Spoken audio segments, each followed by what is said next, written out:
Hi, I'm Teresa. I'm a park interpreter with the Michigan Department of Natural Resources. I'm here in the still snowy eastern Upper Peninsula with an idea to share the nature in your neighborhood with friends and family far away.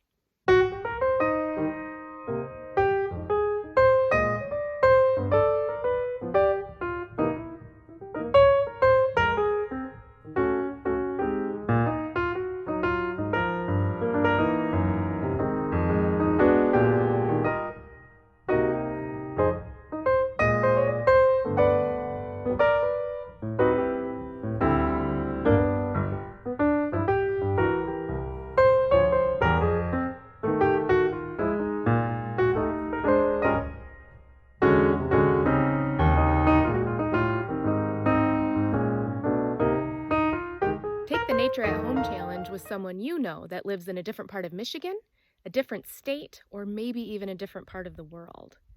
Share your nature with those you love.